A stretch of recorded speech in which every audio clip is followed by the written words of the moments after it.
Hello, everyone, and welcome back to the WBA Canada channel. I'm back again with Louis Bent, aka the Baggies Podcast. And this week, we're doing a little bit of a weird, new, interesting idea for a video. We're going to be counting down, numbers-wise, some of the best West Brom players. This week, we're going to do 20 to 30, or let me start that again. We're going from 30 to 20, and we're going to just chat about some of our favorite and some of the best statistically that we've had. But before we get into all of that, we have to do a couple honorable mentions. And Louis, I think I'll chuck it to you first, because when I told you about this video, I know you wanted to say Salomon Rondon, but obviously his first year with West Brom, he was above 30. So why don't you talk a little bit about your man? You cut him off, Baden. You didn't want him involved. You said, right, we're doing from 30 downwards. We're not having Rondons involved. But yeah, he still takes pride of place. My signed little football card of him in the Baggies Podcast studio, I suppose. But yeah, he's a very underrated player for me. I feel like he wasn't as good in front of goal as he could have been, but a lot of the time he was feeding off scraps, not being able to kind of get into the game. But when he first came and he used to wear, it wasn't even an undershirt on his Albion shirt. He used to wear like literally a long sleeve T-shirt under his West Brom shirts for a few of the games. It was really funny. But yeah, his first season was quite good. So was his second. But obviously, I think that's about it. We saw 3 seasons of him, I think, in the end. And the third season, we got relegated. But the first 2 seasons were lovely. And he was wearing the lovely number 33 shirt. And yeah, he was quite a player and a real workhorse, and I think somebody that we could probably do with now. But by the judging from what Everton fans have been saying, they're not too pleased with him. They actually say he's quite lazy, which I find hard to believe. But yeah, he's certainly a great player, and I really appreciate his time at the Hawthorns in that number 33 shirt. So yeah, I mean, I feel like he's sort of a scapegoat for that Tony Pulis team, because of the fact he had such a lack of opportunity, simply because of the style of play. I mean, it was very much everybody behind the ball and we'll lump it forward and sort of a good luck, mate. Do it the best you can with it. And I feel like that was maybe why West Brom fans don't look back on him so fondly, is because he didn't get a lot of opportunity to play the way he would have obviously wanted to play. So I'll give an honorable mention quickly here. Number 38, Saido Berahino.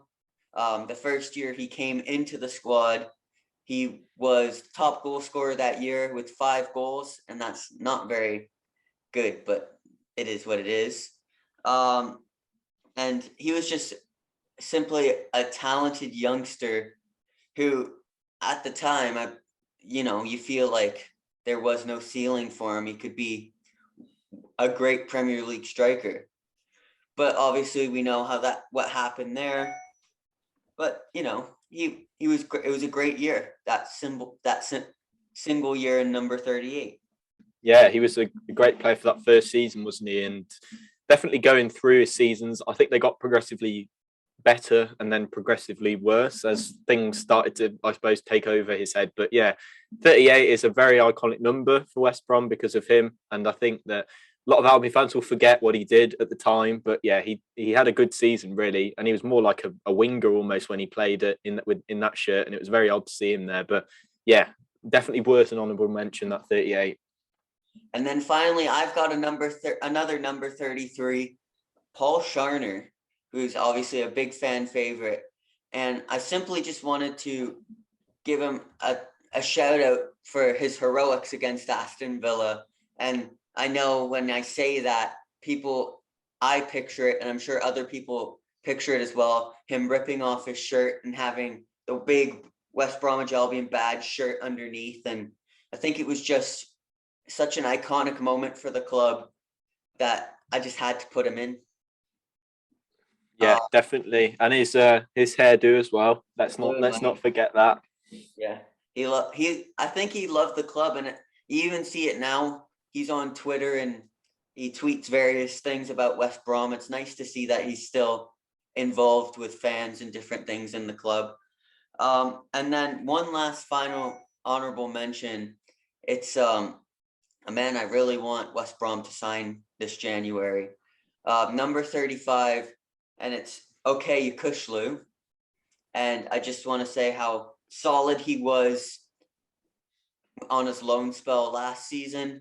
He was one of those players, he must have been extremely frustrating to play against because he knew exactly when to make a tactical foul. That's the thing I'm going to remember most about him. He was just quality at being able to work against the transition from the other team and just great at sitting in front of the defense and just sucking up all the pressure when he sensed that times were getting tough.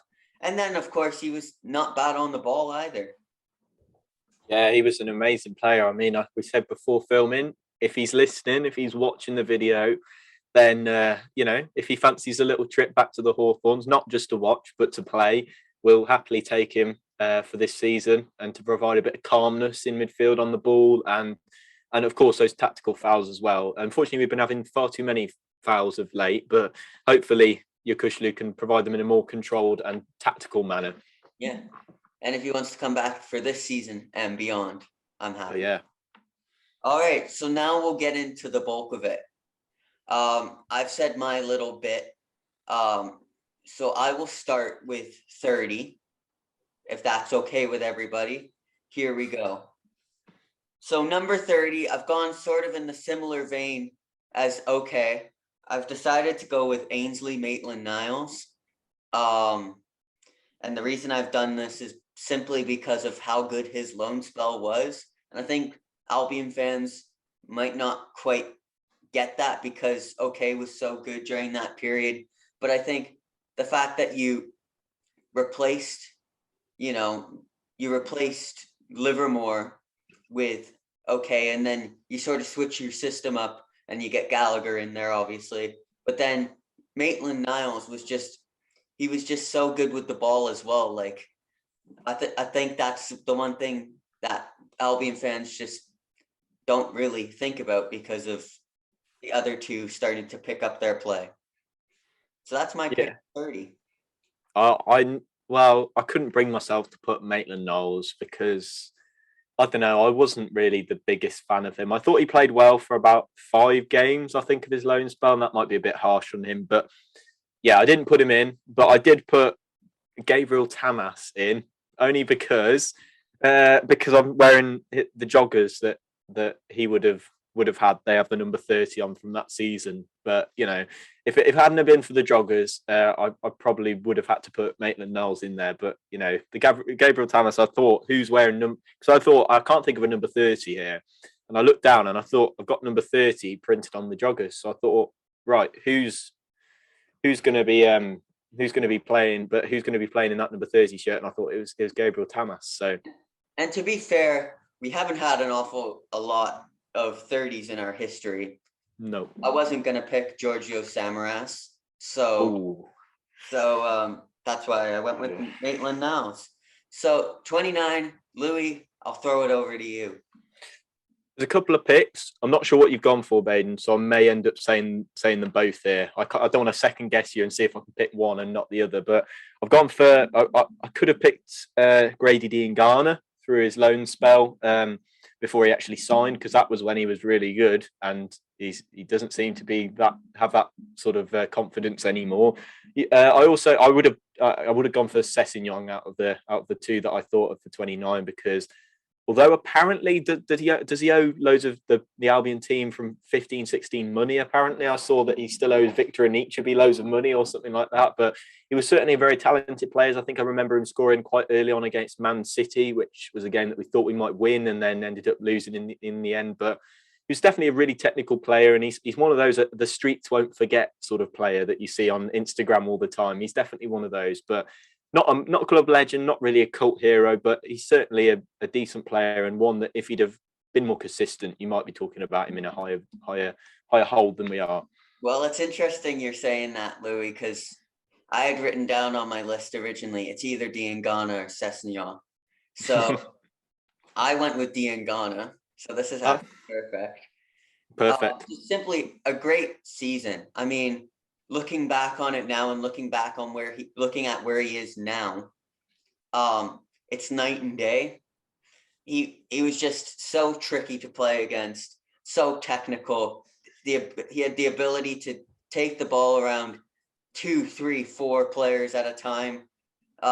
He scored a few goals. He scored 8 goals that season in the championship, and he got 5 assists as well.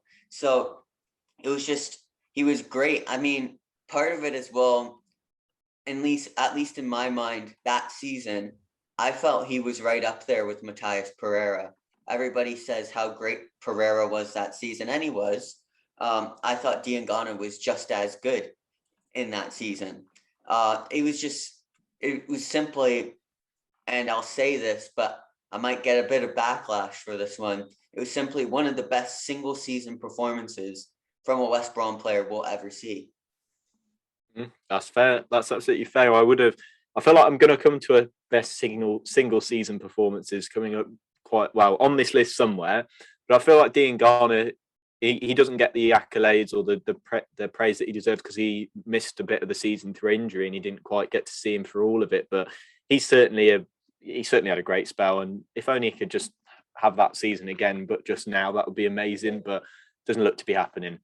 All right, so it's my turn with number 28. And this number, I've gone with Billy Jones. And I know you might be smirking about this one, and that's okay, because he played sort of a 2-3 season spell, but I feel like he was just that. Look, we were in the Premier League for all the time he was there, and he was never like amazing, but he was always steady to me, at least. So that's who I've gone with there. I do have some good memories of obviously those times. He came in 2011-12 season and he played for a couple seasons with us. But again, he's another one who, and you kind of summed it up perfectly with Sessegnon. He's not like an unsung hero. He's not anything like that. But he just did a job. And I think simply because he did a job, that's why he's ended up there. And I know he's only got 1 goal at the club, but the reason I was smirking, Baden, is not because I was laughing at your choice, but it was because I've also picked Billy Jones, and I thought surely he's not going to also pick Billy Jones. But the reason I picked Billy Jones is because when things used to be a little bit more like player fan friendly, you used to be able to send in pictures to the Hawthorns and you used to be able to get them signed by the players, and they send them back to you. And every single time, the ones that I wanted wouldn't get signed, but every time Billy Jones, a signed picture of Billy Jones would come back. Or like you'd send a letter and ask, can I have some signed players for my son or something like that, my dad would do. And every time it would be Billy Jones, it would be Billy Jones and Billy Jones. So I must have about 5 or 6 signed pictures of him in my little book that I've got down there. But yeah, that's the reason I picked Billy Jones. Nothing football related. Yeah. I thought you were taking a little dig at me there as soon as I no. Anyways, No. We'll move on. You got 27. I've got 27.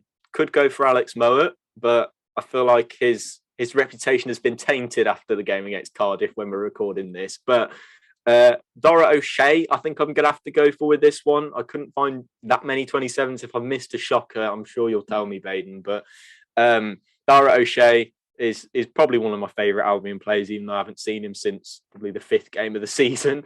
But yeah, he's certainly a player I'm a big fan of, and somebody I think could be a captain in the future at some point for West Brom. I love an academy player, and I love when an academy player comes in and does well. And I think O'Shea could be that next man. I feel like you've sort of missed a shocker here. Have I missed a shocker? Because I typed in number 27. James Morrison. Oh, okay. That's kind of a shocker because he has got 3 seasons. So that's the only reason I kind of say it. And I went with Morrison. Obviously, West Brom fans will be more. It will be more recognizable to see James Morrison in a number 7 shirt. But I don't think we should knock those 3 seasons because He scored 17 goals in all competitions in those 3 seasons. And of course, he played in the Premier League in number 27. So just simply for that reason, Dar O'Shea, for me, as much as I like him, he's now switched numbers. I think he's number four now. Yeah. And he only really played the 1 season in the 27 shirt. And that was the season we got promoted and last season. And last season, he didn't really play an awful lot. And the promotion season, he kind of shared the right back responsibilities with Darnell Furlong. So that's simply why I went with Mazza. Simply, because I could not remember that he'd won 27. I thought he was a 7-man from the start, but no, should have picked him in hindsight. Should have done some more research. Yeah. All right. So we're both gonna, I assume, have the same person for number 26. But I've gone with Ahmed Hegazi. Yes, thank God. I thought I hadn't done enough research again there when you said that. I thought he wasn't that much of the obvious pick, but yeah, I'm in the same boat. I mean, I've said this a lot in this video, but he was solid. I mean, he played in the Premier League for us for a couple of years. Obviously, he was part of the team that got relegated, which is unfortunate, but he was a solid center back to get us back into the Premier League. I honestly think, and I'll stand by this till the day I die, that he would have helped us a lot more if we would have kept him in that season when we got promoted. Obviously, he sort of got sold behind Bilic's back, but yeah, that's the reason I've gone with him. Just some stats on him. He's got 3 goals for West Brom. I'm assuming primarily headers. And he had 76 appearances.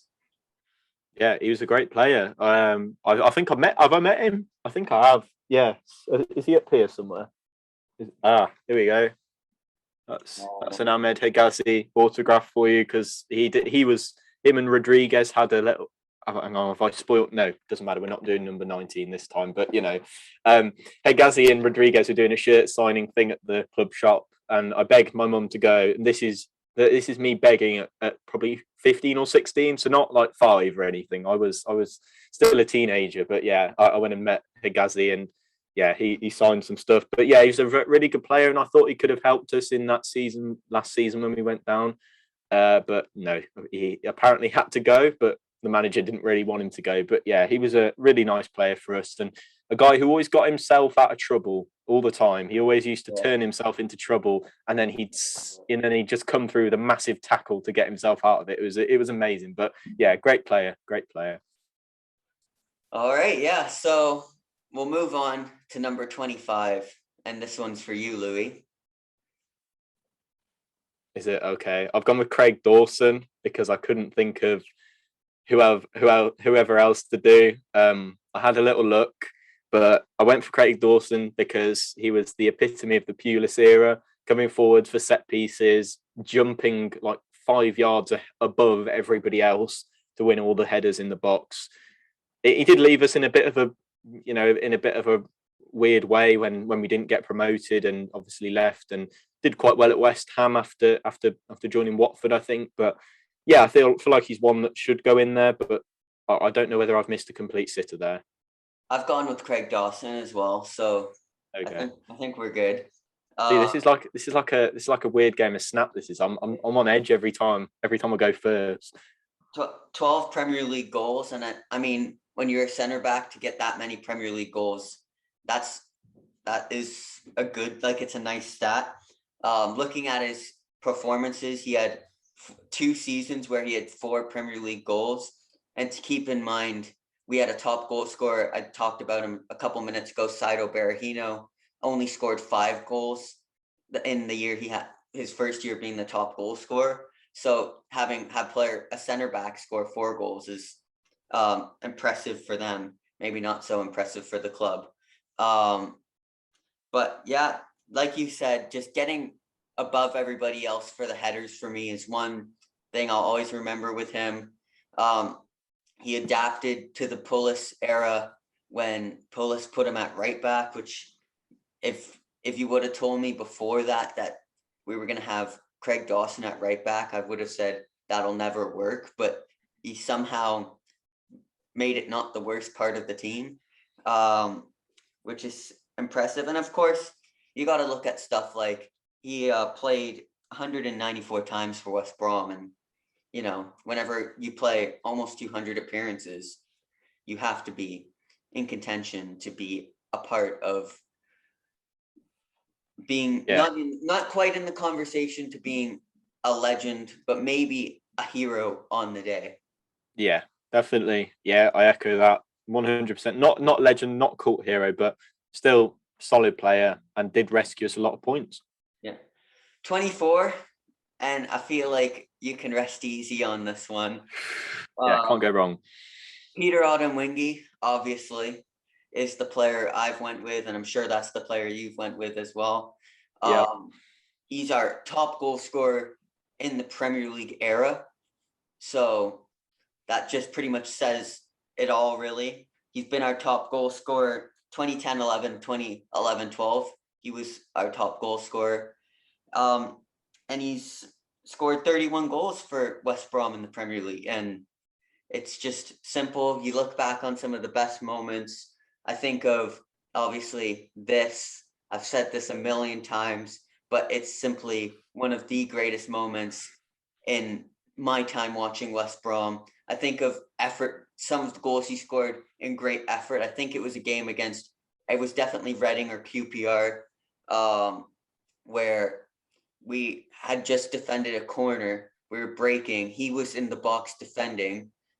He sprinted all the way up while the play was developing, and he actually finished the goal. So I think that sort of it's a great sort of image of what he was for West Brom. Just maybe not the guy who's going to go and dribble past everybody, but works hard and is a fox in the box and can score a goal. And of course, there is still obviously some technical ability. Yeah, and yeah, we may miss out something that he did later on in his West Brom career, but obviously my 24 is obviously Odemwingie, as I haven't said already. But yeah, it is obviously Odemwingie.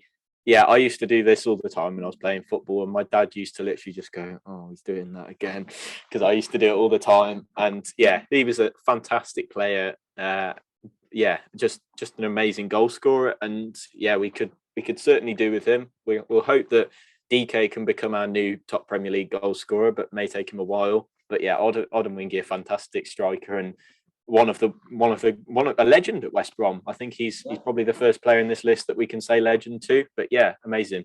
Yeah, and that's right for you to say. We won't say that he left for QPR and they left him in his car. Yeah. So 23, and it's to you again, and I assume this one's going to be an easy one as well.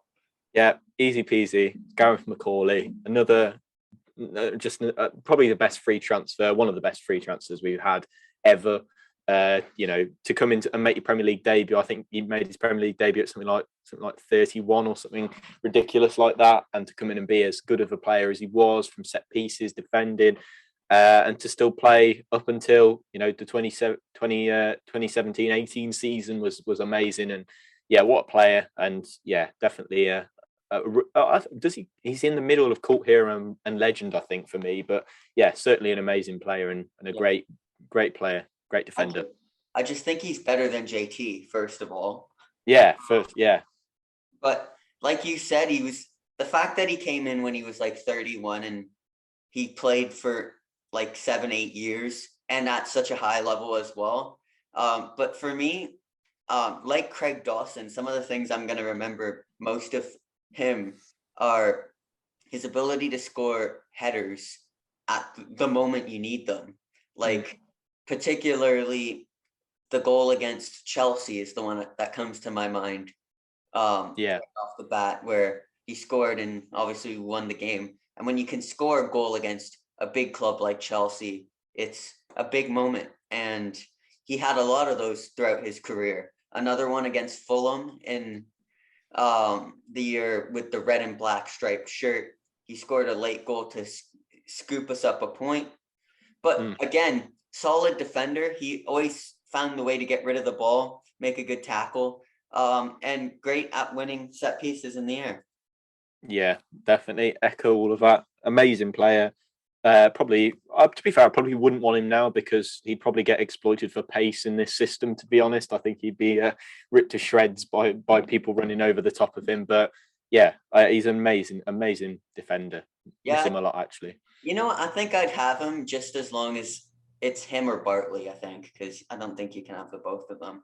Yeah, I'd happily take him to replace Bartley 100%. It wouldn't take a lot for that.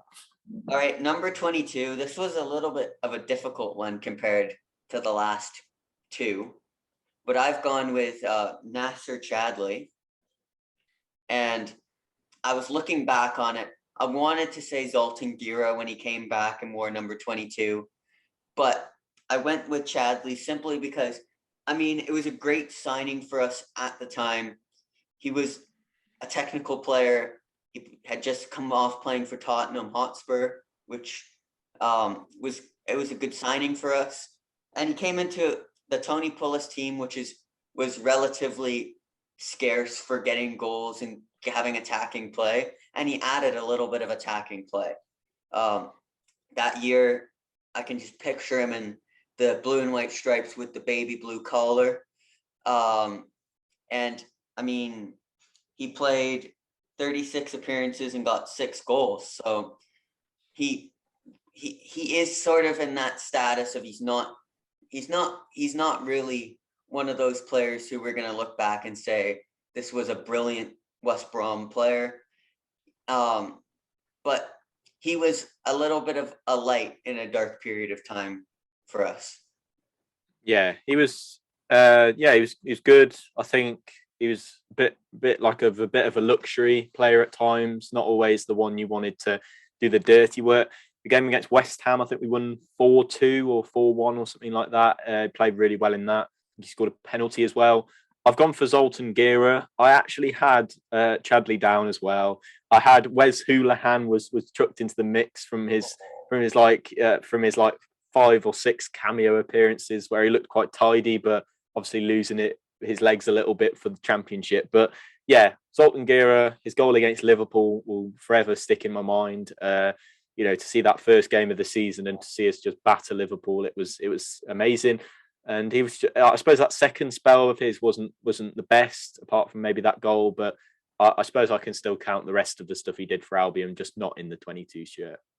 Yeah, that it was so close for me because the thing is, I do recall him scoring a couple screamers that season.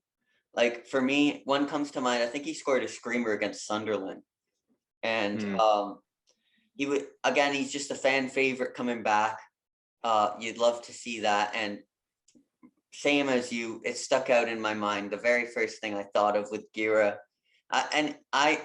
ironically for me, it's the very first thing when I think of Gira at all now, because that first goal, how he took it down on his chest and just absolutely smashed it into the net. Like Pepe Reina didn't stand a chance. Yeah, it was beautiful. What a player. What a player.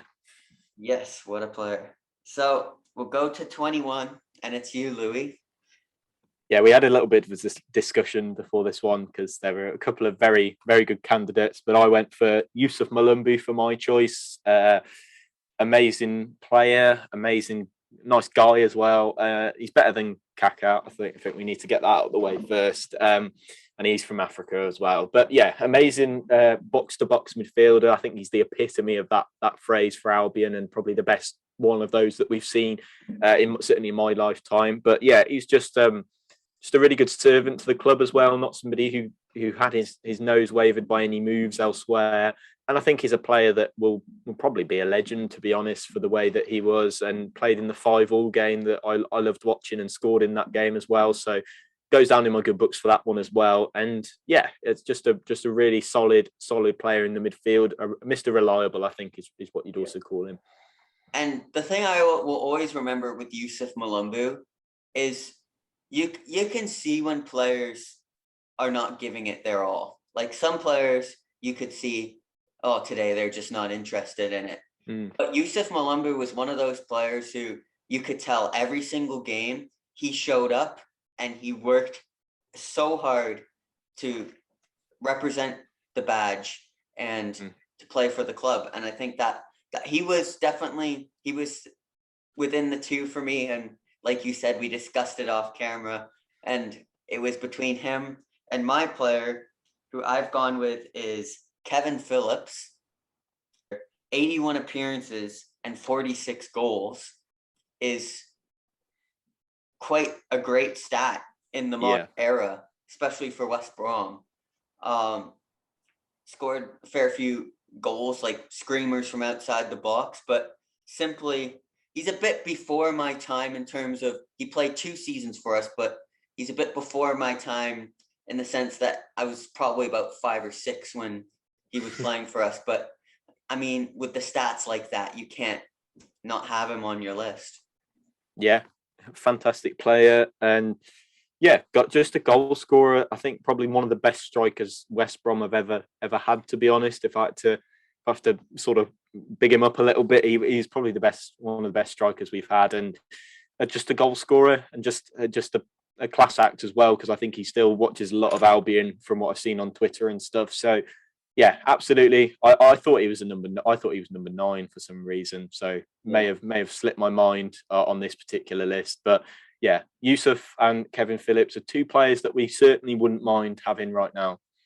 Yeah. So we get to 20. This is the last number for today. And I think this one, for me, it was an easy decision as well. So I've gone with Romelu Lukaku. I know he's played 1 season, but simply probably the best single season I've seen from any West Brom player. Scoring goals, but just being a part of the play and seeing him grow from sort of a player who has a lot of raw talent to being just consistently getting better every game, it felt.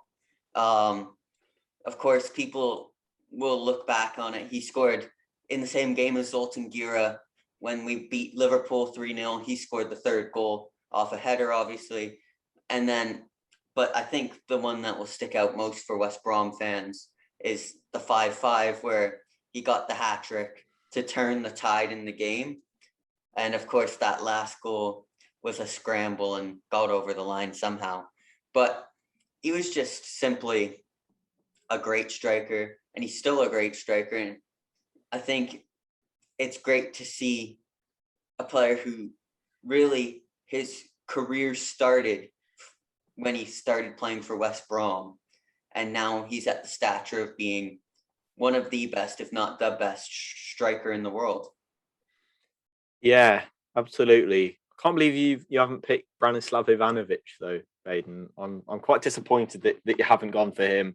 I went for him. No, I didn't. I went for Lukaku. Of course I did. If he wasn't on loan, I feel like I can't call him my favourite West Brom player because he was on loan, but he probably would be if he stayed. Maybe just a couple more seasons, he definitely would be. But yeah, he was an amazing player. One of my favourite ever West Brom players. The 5-5 was my favourite game I've seen live, and he was such a massive part of that, scoring a hat trick. So yeah, I feel like you've said all I wanted to say on Lukaku. But yeah, just sublime, and thank God we've got our Lukaku regen now in DK to play. But well, honestly, Branislav Ivanovic was close. I think his greatest appearance for West Brom was coming off the bench against Chelsea, and then immediately having the peace of mind to realize that tactically we didn't need him in that moment. So to pretend to be injured and then go off and then just let us do the business, it was simply iconic. But it's amazing. But yeah, Lukaku, man, I've said it multiple times. This year, last year, every year, it seems like that if I could bring back one former Albion player in my lifetime, he would be in heavy contention for that. But yeah, so obviously, guys, this is 30-20. We're going to go next time. We're going to keep it going with 19-12, and we'll get down to 1 at some point. So I want to thank everybody for watching this. Thank you, Louis, for coming along and obviously giving some of your picks and pretty much agreeing with me and making me sound like I know what I'm talking about for this video. But thank you so much, everybody, and have a great rest of your day.